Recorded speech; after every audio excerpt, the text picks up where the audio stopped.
Le procédé de fabrication commence avec du caoutchouc brut qui parvient à l'usine en longues bandes. Il existe près de 100 types de caoutchouc différents parmi lesquels choisir. Dans ce cas, il s'agit de caoutchouc naturel.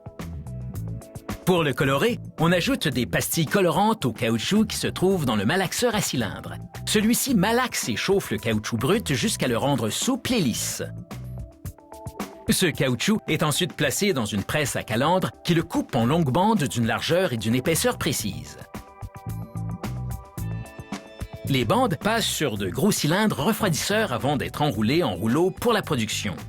Pour éviter qu'elles ne collent pendant l'entreposage, une pellicule plastique est intercalée entre les couches du rouleau.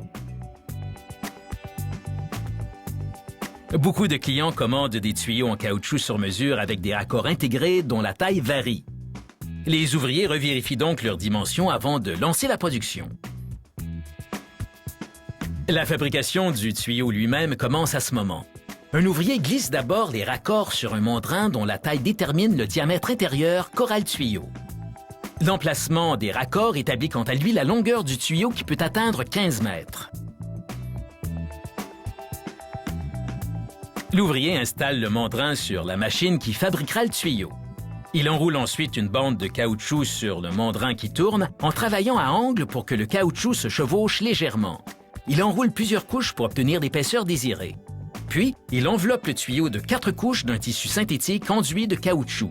Ce matériau à haute résistance renforce les parois pour éviter que le tuyau éclate en cas de pression. Des bandelettes de ce tissu enduit de caoutchouc procurent une résistance accrue autour des raccords. L'ouvrier enroule à présent un ruban en nylon à haute résistance de façon très serrée, ce qui évacue l'air et comprime les couches de caoutchouc.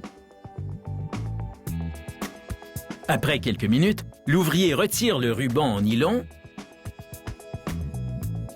et enroule un fil en acier au carbone sur le tuyau. Ce fil l'empêchera de s'entortiller et de s'affaisser sous l'effet d'une dépression. Il ajoute une autre couche de tissu pour rendre le tuyau plus flexible, puis un ruban résistant au feu. À présent, l'ouvrier enveloppe étroitement le tuyau d'un ruban de nylon mouillé qui rétrécira par la suite et comprimera tous les matériaux ensemble. Il enroule ensuite une corde pour former des cannelages, avant d'ajouter une autre couche de ruban de nylon thermorétractable mouillé pour maintenir la corde en place. Ce tuyau est prêt pour une étape cruciale de sa fabrication, le procédé de vulcanisation, soit la réaction chimique qui consiste à cuire le caoutchouc brut, ce qui permet d'augmenter son élasticité. Pour cela, le tuyau est chauffé dans un autoclave, une enceinte hermétique où de la vapeur chaude est injectée à haute pression. Le caoutchouc est chauffé à 150 degrés Celsius pendant 1 heure ou plusieurs heures dans le cas de plus gros tuyaux. La chaleur à l'intérieur de l'autoclave ne fait pas que vulcaniser le caoutchouc. Elle rétracte aussi le ruban de nylon autour du tuyau, comprimant ainsi ses diverses couches. Une fois le tuyau ressorti de l'autoclave et refroidi pendant quelques heures, le ruban de nylon peut être retiré. L'ouvrier utilise une machine qui déroule le ruban, le lave et le rembobine, car il ne se rétracte que temporairement lorsqu'il est humide et exposé à la chaleur. Une fois sorti de l'autoclave, il reprend sa forme originale et peut être réutilisé. Pour retirer le tuyau du mandrin, un ouvrier attache une corde à une de ses extrémités. Puis, on pompe doucement de l'eau savonneuse entre le mandrin et le caoutchouc pour créer une pression. De cette façon, le tuyau se détache facilement. Tout ce qu'il reste à faire est de retirer le tuyau du mandrin avec l'aide de la courroie transporteuse.